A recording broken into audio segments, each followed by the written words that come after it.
Bonjour à tous, Laurent Rousseau, coach, conférencier, fondateur de leaderzen.com. Aujourd'hui, c'est un véritable plaisir parce que c'est quelqu'un, Sylvain Carruffel, qui nous fait l'honneur d'accepter une interview. C'est quelqu'un qui non seulement a du succès avec son programme La solution est en vous. La solution est en vous, mais c'est surtout un artiste, une très belle personne généreuse, et c'est pour ça que j'avais envie de l'interroger. Alors Sylvain, d'abord, merci beaucoup d'accepter cette interview. C'est un grand plaisir, Laurent. Ça fait plaisir d'être là. Bonjour. Alors, Sylvain, est-ce que tu pourrais nous raconter ton histoire? Parce que je sais que ça va bien pour toi aujourd'hui, mais ça n'a pas toujours été le cas. Est-ce que tu pourrais nous raconter un peu les grandes étapes que tu as franchies et peut-être, pour les auditeurs qui se posent des questions de changer de vie, peut-être nous expliquer qu'est-ce qui fait qu'à un moment donné, tu as un gros changement.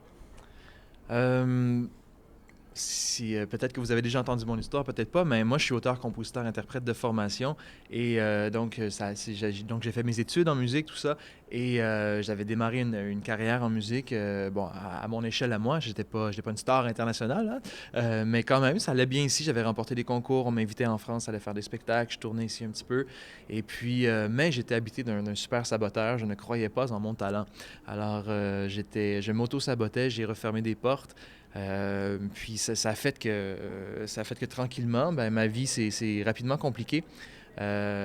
Puis tellement que j'ai créé une vie qui était loin d'être celle que je m'attendais d'avoir, en tout cas loin d'être celle que je souhaitais avoir.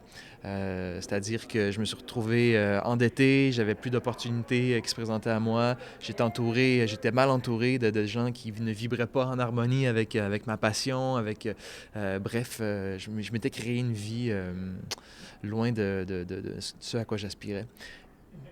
D'accord. Oui. Juste un point. Ce qui est intéressant, vous voyez, c'est que moi, je suis très orienté sur la connexion aux autres. Ouais. Et je rebondis quand même tout de suite sur ce que tu viens de dire. J'avais un environnement, alors tu ne l'as pas dit comme ça, mais est-ce que quelque part, dans tes difficultés, il y avait un environnement toxique? Oui, complètement. Mais en même temps, c'était toxique par rapport à moi, ce que j'étais, puis à ce à quoi j'aspirais. Je veux pas jeter le blâme. J'ai été longtemps tu vois, j'ai vraiment créé un environnement toxique. J'ai accepté des choses que je n'aurais pas dû accepter, si tu veux. Et puis, mais j'ai traversé une période où j'en voulais beaucoup à ces gens-là que je croyais être... tu vois, on a différents saboteurs à l'intérieur de nous. Et un des saboteurs que je portais en moi était la victime. Alors, par exemple, j'attendais qu'on me découvre, j'attendais que les choses se présentent à moi. Aujourd'hui, c'est le contraire, je provoque les choses, j'ai appris à prendre ma vie en main puis à faire avancer les choses. Mais donc, j'entretenais ça un peu, la victime. Puis c'est comme si je remettais mon pouvoir dans les mains des autres. Et c'était extrêmement souffrant de faire ça. Et donc, si j'avais un environnement toxique, c'est parce que je l'avais choisi et parce que je l'avais créé. Et qu'est-ce qui fait donc qu'à un moment, il y a un changement qui se produit? Est-ce que c'est un modèle? Est-ce que c'est une rencontre? Est-ce que c'est toi par rapport à peut-être plus d'écoute de toi? Enfin, qu'est-ce qui fait qu'à un moment donné, il y a le déclic? Pour moi, ça a été une souffrance très grande de constater que ma vie était à l'opposé de ce que j'aurais souhaité qu'elle soit. C'était un ensemble de choses. Bon, mais c'était que je venais d'avoir un enfant. Je ne vais pas raconter mon histoire des centaines de fois. J'ai l'impression d'avoir dit si souvent. Mais en même temps, peut-être que vous ne l'avez jamais entendu et c'est très bien. Probablement, en fait. On a passé au feu. J'ai été endetté 3 fois mon salaire annuel. Et puis, bon, j'étais venu... je vais juste y repenser puis ça me met dans un état dans un état particulier parce que j'avais complètement eu l'impression à ce moment-là d'avoir perdu le contrôle de ma vie. Et puis pardon, tu pourras couper au montage peut-être parce que je suis fatigué puis je suis facilement distrait. C'est bon. Ah, c'est bon parce qu'on a de la visite, il y a des gens qui se promènent derrière la caméra. Et oui. Donc tu disais que tu étais down. Qu'est-ce qui fait qu'à un moment donné, il y a un changement radical? Oui, c'est ça. Donc, c'est l'accumulation de toutes ces choses-là. Puis, c'est le constat de voir que, bon, ben, c'est ça, j'étais loin de ce à quoi j'aspirais et de se dire, ben aussi, j'avais un fils, j'étais nouveau papa et je me suis dit, c'est pas vrai que je souffrais énormément de, de- d'imaginer que j'allais envoyer une image d'une personne qui n'était pas épanouie à mon fils. Parce que je souhaitais vraiment que mon fils vive une vie épanouissante et qu'il ait un bon modèle. Alors, moi, ça m'a forcé. Si moi, j'avais pas assez d'amour ou de respect pour moi-même, pas assez de confiance en moi-même pour bien prendre soin de moi, eh bien, mon fils a été une belle motivation de plus pour que je le fasse. Oui, Donc, finalement, la source, c'est d'imaginer que tu pourrais pas offrir la vie idéale ou en tout cas ce que tu ouais, voulais à un ton peu ça. fils, c'est un peu ça. Oui, c'est un peu ça. Est-ce qu'il y a une rencontre ou quelque chose qui fait qu'à un moment donné, il y a un changement dans ta vie? Oui, tout à fait. C'est que rendu à un certain point, justement, où c'était trop souffrant, je me suis dit, j'ai besoin d'aide, j'y arriverai pas par moi-même. Donc, je suis allé voir un coach personnel, donc, qui s'appelle Jean-Pierre Gagné, et qui m'a reçu, on a fait du troc. Et puis, et puis c'est ça, j'ai commencé à travailler avec lui. On a identifié mes pensées limitantes négatives, ce que j'entretenais comme conversation négative envers moi-même. On a identifié ce langage-là intérieur. Et puis, avec sa méthode à lui, je suis arrivé à renverser ça. Et puis, finalement, à changer mon langage intérieur pour qu'il soit beaucoup plus positif. Et là, les résultats ont commencé à arriver dans ma vie. Est-ce que ça veut dire que, sans rentrer dans le détail technique, etc., mais que tu faisais peut-être plus attention aux pensées que tu avais, au langage intérieur. Enfin, Ah oui, vraiment. comment tu as réussi? Parce qu'il y a certainement des gens qui ont ce manque de confiance parmi nos auditeurs aujourd'hui. Qu'est-ce que tu faisais? Est-ce que tu t'écrivais? Enfin, une ou deux techniques pour essayer de renverser? Qu'est-ce que tu as fait concrètement? Oui, j'ai vraiment changé mon langage intérieur. Ça, c'est clairement ce qui s'est passé. Alors, d'identifier les pensées limitantes, déjà, ça a été la base. C'est un travail que j'ai fait avec lui. Et puis, ensuite, ce qu'on a fait, c'est qu'on a pris... en fait, l'idée, c'est de trouver une affirmation négative. Un constat qu'on a, par exemple, dans mon cas, c'était par rapport à la musique, je me disais, les gens ont beaucoup plus que... il y a déjà énormément de talent sur le marché. Pourquoi est-ce que moi, je percerais? Les gens ont plus de talent que moi. Je suis pas un assez bon chanteur. Je suis pas un assez bon guitariste. Et puis là, à ce moment-là, c'est d'identifier ça et de créer une phrase positive avec ça, liée à une émotion. Alors, quelque chose qui pourrait être par rapport, si je me dis, je ne suis pas un assez bon guitariste, ça pourrait être, j'ai énormément de plaisir à constater que mon jeu de guitare s'améliore de jour en jour. Et tu l'écrivais ou tu y pensais? En fait, je l'enregistrais parce il y a quelque chose de très puissant dans le fait d'entendre sa propre voix. C'est différent d'entendre des affirmations qui sont récitées par une autre personne.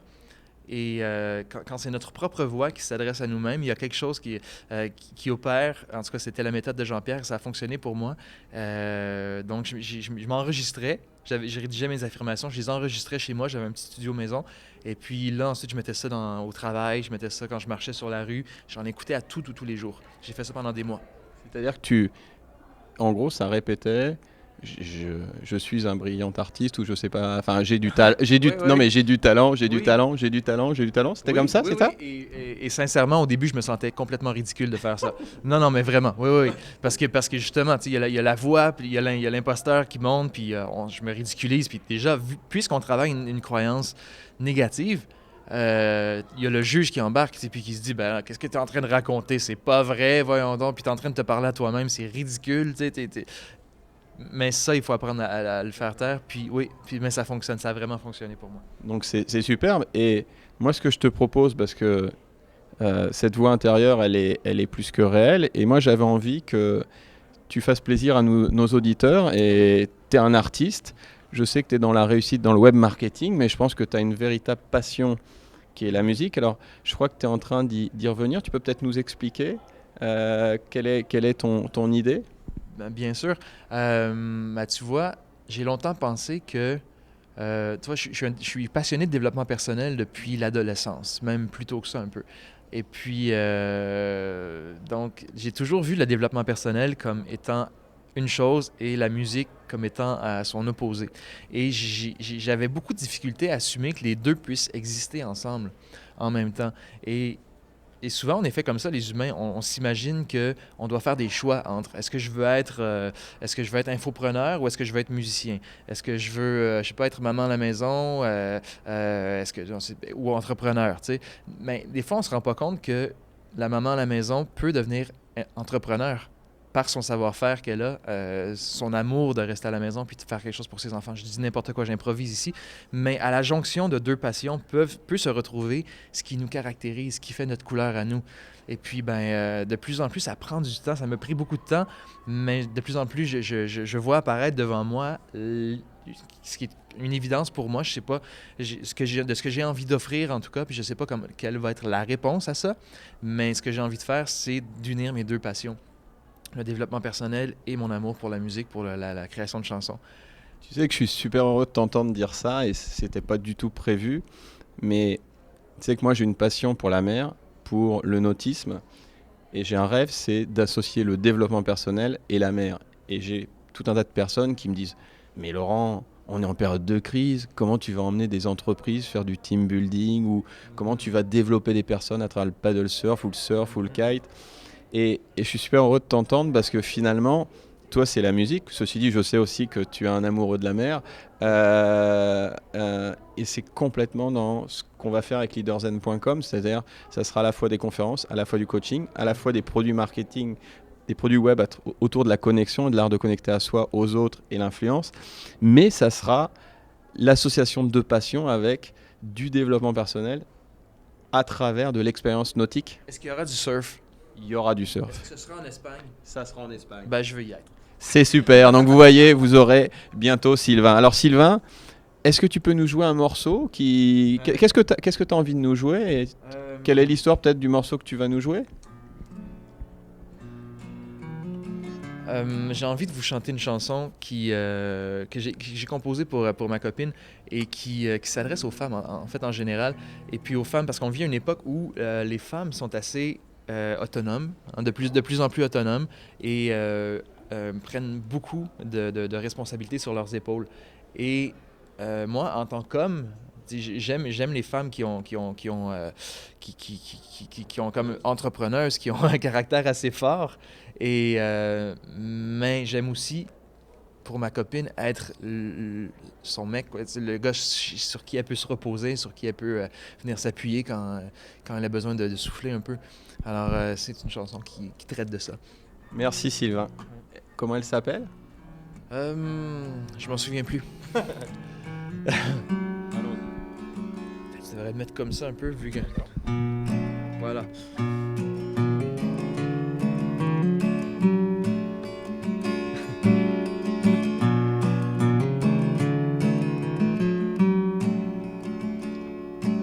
T'es forte, la belle, tu portes le monde sur tes épaules. T'as le sang-froid, le regard droit et la tête haute. Tu vis pour toutes ces femmes qui ont écrit l'histoire de l'homme. Tu dis que c'est des conneries, l'histoire du paradis, quand tu croques ta pomme, mais laisse aller. Rien qu'une fois, laisse aller. Dans mes bras, laisse-toi tomber.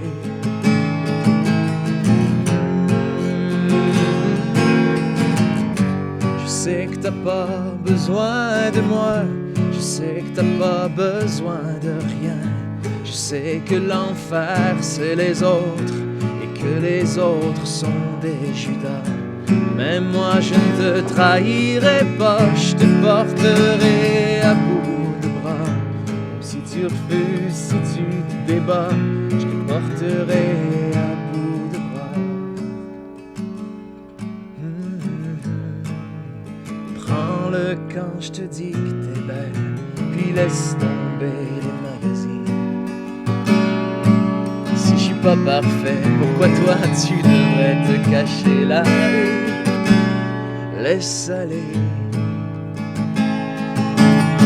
Rien qu'une fois, laisse aller dans mes bras, laisse-toi tomber.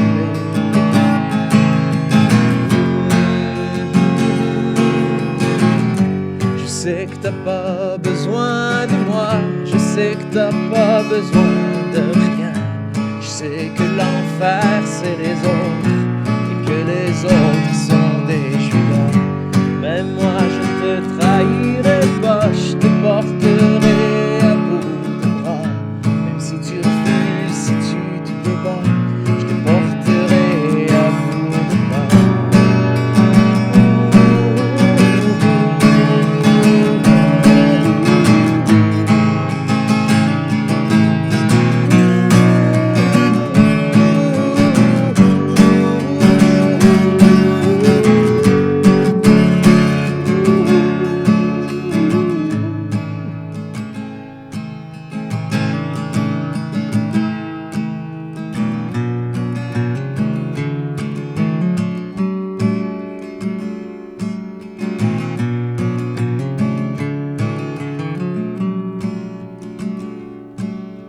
Si tu l'acceptes, puis t'es capable de le prendre,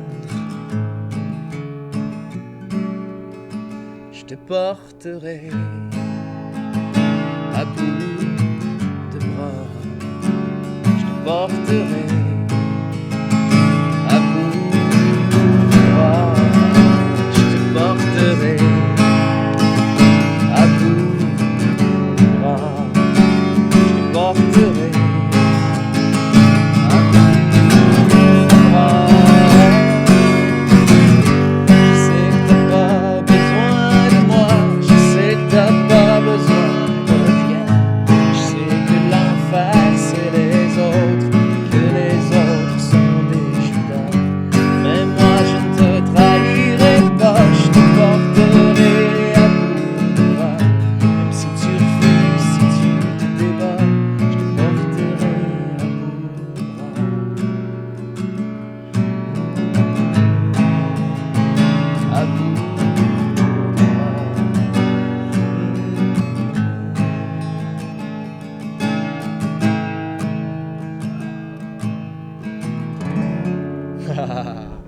Voilà.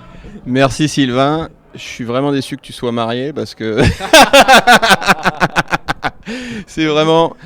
Vous voyez, moi ce que j'aime, c'est Sylvain. On s'est posé la question d'où se placer parce qu'on est dans un hôtel. Il y a du passage. Pour tout vous dire, pendant que Sylvain jouait, il y a une table qui a failli basculer la caméra. Il y avait de l'action là. Il y avait de l'action. Mais moi, je pense que on est dans un monde. Je sais pas ce que tu en penses, ou peut-être qu'on manque un peu d'authenticité. Et ce que tu viens de nous faire, là, c'est une belle preuve d'authenticité. Et c'était, voilà, Sylvain dans son essence. Voilà, c'était pas parfait, mais c'était ça. C'était magnifique. Si des personnes veulent te suivre, Sylvain, où est-ce qu'ils peuvent te joindre? Et alors, je sais que tu es déjà très, très suivi, mais il y a certainement des auteurs, et peut-être que demain, on fera des conférences en espagnol, et donc ils ne te connaissent pas encore. Donc, oui. Notre page Facebook est super connue. Super connue. En tout cas, je pense qu'elle mérite d'être connue. En tout cas, ce qui est la solution est en vous. On a aussi un web magazine, lasolutionestenvous.com. On offre des formations, tout ça. Puis vous avez de toute façon, on a de super auteurs. On a du contenu. On s'applique à créer du contenu de qualité. Alors, allez voir ça. Allez vous amuser. Merci beaucoup, Sylvain. C'était un plaisir de t'avoir.